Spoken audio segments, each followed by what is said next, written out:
I love being back up here in the White Mountains of New Hampshire, Ray. Oh, it's a great time of the year, too. I Yeah. mean, it's not too hot yet. The leaves have filled in to offer a little bit of shade. And Mount Moosilauke isn't very crowded today. Still, we need to be extra vigilant on a mountain like this one because this place is home to a buffet of deadly strangeness. Deadly? Well, like what? Okay, so there's a ravine near here where 3 kids went missing and were never seen again.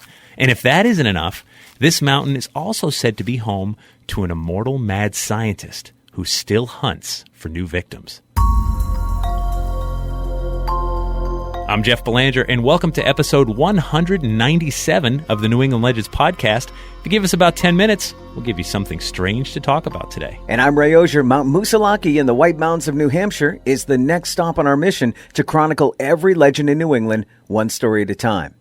We appreciate you riding along with us today. And we also appreciate all the nominations that have been pouring in for our first annual Boney Awards. We need your help to find the best of New England. Boney, get it? So, the best cemetery, pizza, beer, coffee shop, haunt, and more. Just head to our website and find the link on the nomination form right on our homepage. Now, while you're on our website, you'll find links to join our super secret Facebook group, follow us on social media, see pictures related to each episode, and find all kinds of ways to get in touch with us. So many of these story leads come from you legendary listeners, just like this one. Thanks to Reva Crow for emailing us the tip on this one. Now, before we go looking for missing people and an immortal mad scientist on Mount Moosilauke, we want to take just a minute to tell you about our sponsor, Nuwadi Herbals. This week, we caught up with Nuwadi Herbals founder, Rod Jackson. So, Rod, how did Nuwadi Herbals get started? Well, the premise for our company began over 65 years ago when my grandma taught me how to gather the herbs and then we would make medicine. And I developed a respect for Mother Earth and those plants. And then in later years, when I had a health food store, I made my own remedies. But I lacked the marketing background to put my products out into the world. Then in 2002, I met my wife, Kimberly, and with her marketing background, all the pieces fell into place. We introduced our first herbal remedies at a show in August of 2002.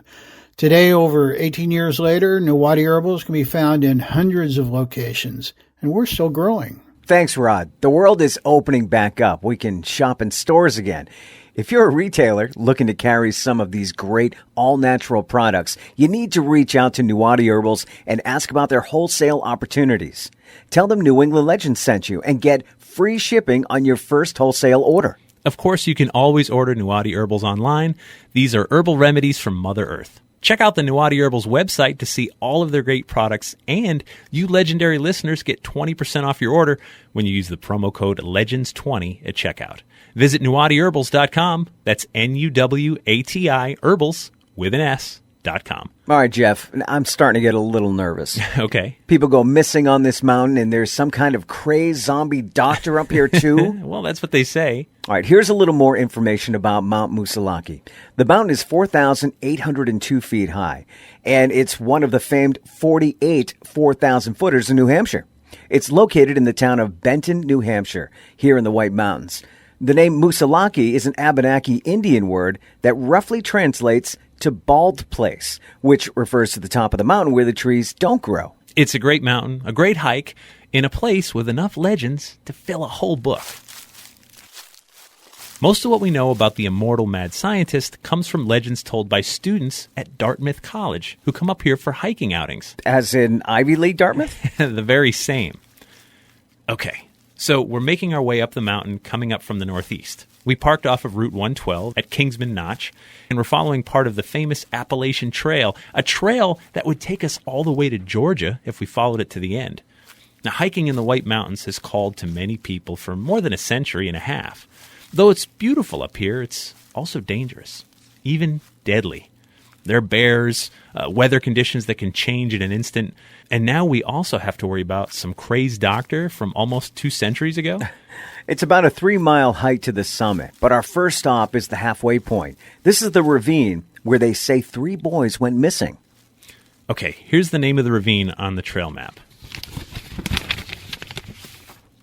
It says, okay, this isn't going to be easy to pronounce, Jobeldunk Ravine.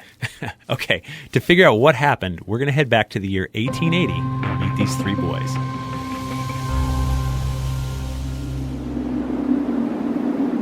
If we really wanted to start at the beginning, we'd have to go back thousands of years to the time when mighty glaciers retreated north in the White Mountains, leaving behind this ravine, which is technically called a glacial cirque. It looks almost like a giant bowl depression sunk in the mountain to form the ravine. Yeah, that's pretty much what it is. Now, this region is becoming more popular for hikers ever since the late 1700s when settlers first arrived. But once roads were built here about 60 years ago, and then the railroad just a few years ago, now these mountains are accessible to the adventurous. And though roads and rails make getting here easier, the mountains are still dangerous and wild. It's a winter day in 1880 when three friends head out on a hike on Mount Moosilauke. There's William in the lead right now, followed by Duncan, and then Joseph in the rear. It's chilly today, but not too bad. Besides, these are strong and hardy young men who are dressed for a cold weather hike.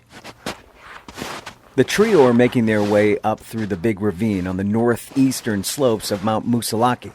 There's frozen streams and plenty of snowpack, so they're on their snowshoes right now. The thing about the White Mountains is the weather can change extremely fast. Though it was only partly cloudy when the three young men started this morning, the sky's been filling in and getting darker. After 3 hours of winter hiking, the men are now about 6 miles from the nearest road.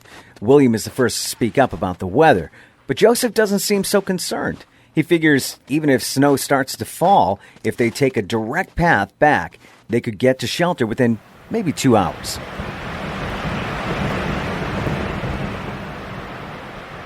Pretty soon, a few snow flurries start to fall, and the wind is picking up. This time, Duncan speaks up and declares it's time to leave this ravine and get back to shelter. The others are disappointed, but they agree. They should head back. It doesn't take long for the wind to pick up and the snow to fall at a steady clip. The trio follow their footprints back to where they came. As the weather worsens, they pick up their pace. But pretty soon, it's whiteout conditions. There's no way to know which direction to go anymore. Getting back to the shelter is not an option right now. They need to find some kind of covering now. Joseph finds a huge pine tree and breaks off some of the lowest branches so they can get underneath, so the tree forms kind of like a natural umbrella over them. Now, after snapping a few branches and pushing others aside, the three men hunker down on the ground next to each other, using the tree for shelter. Now, the shelter is helping. The three men huddle together for warmth. They just need to wait out the worst of it. Maybe this is just a squall, and it'll be over in a few minutes. But as the minutes melt into hours, it becomes clear this is no squall. This is a real storm. Joseph is shivering, and now there's another concern. It's getting later in the day. There's only a few hours of daylight left. If they don't get out soon, they'll be here all night and may not survive. That's when Joseph tells his friends that he's too cold to sit still. He needs to get his body moving or he'll freeze. He's going to find their tracks and head back for help as fast as he can. Duncan and William don't like splitting up, but they're getting desperate. A few more hours pass, and there's still no sign of the storm letting up. William and Duncan agree that if they stay put, they'll freeze overnight when the temperature drops. Cold and tired, they leave their meager shelter and try to find their friend. Joe, Bill, and Duncan are never seen again.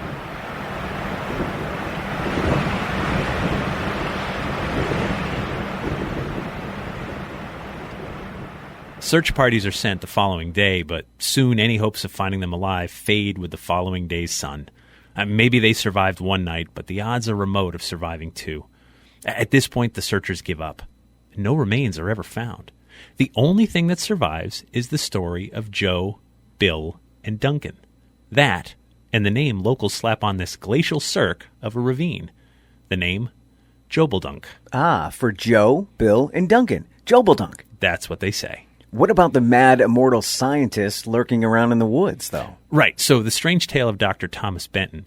To meet him, let's head back to 1816 to the town of Hanover, New Hampshire, about 30 miles to the southwest of Mount Moosilauke. It's the spring of 1816, and love is in the air. But so is illness. A little bit about Dr. Thomas Benton. He comes from a prominent family and has the money to travel to a university in Germany to study medicine. Though Tom is doing well in his studies, he doesn't really fit in with the other students. He's a loner. Still, one older professor takes a liking to Tom. Maybe because he's lonely, Tom ignores the rumors and whispers regarding some of the ungodly experiments this old professor has been conducting. After the old professor dies, Tom takes some of his ancient books and an old locked chest back to New Hampshire. But whatever he learned, either in his regular classes or from this mysterious professor, is not enough to save the life of his fiancée, who is sick with typhoid. After she passes away, Tom snaps.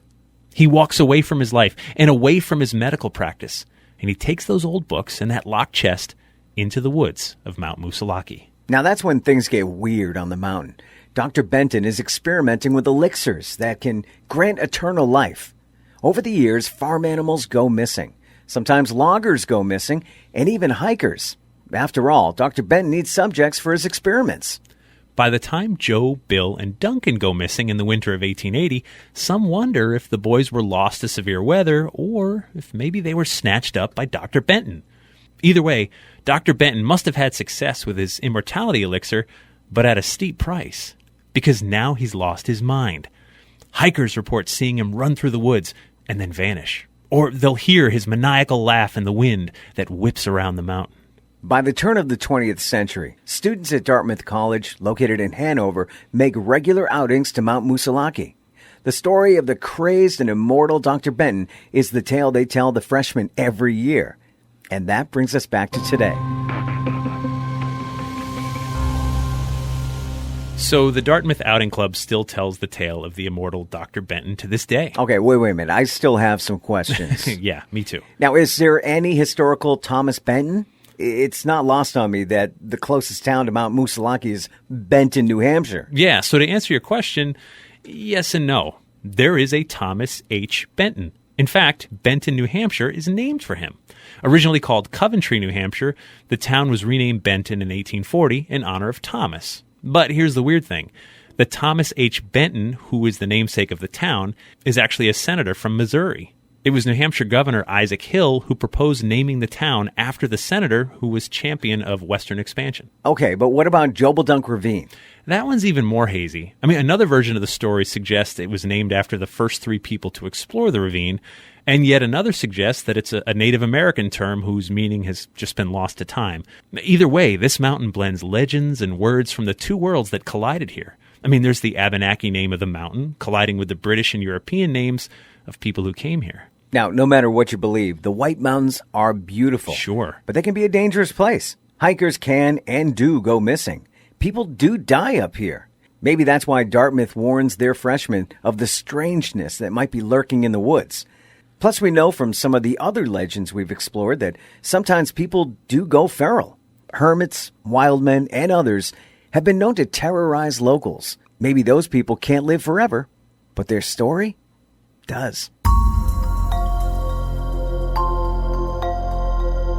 We'd like to thank people who've been walking the path of the weird with us since we started the podcast almost 4 years ago. Thank you. Talking about our Patreon patrons, these folks kick in just $3 per month to get early access to new episodes, plus bonus episodes and content that no one else gets to hear. If you want to become an even bigger part of the movement, head over to patreon.com/New England Legends to sign up. Please tell a friend or 2 about our podcast. Yeah. So many stories come from you legendary listeners. We're a community of legend seekers, and we love it when you guys get involved. Please also consider posting a review for us on Apple Podcasts. Those reviews go a long way in helping others find us. We'd like to thank our sponsor, Nuwadi Herbals, and our theme music is by John Judd. Until next time, remember, the bizarre is closer than you think.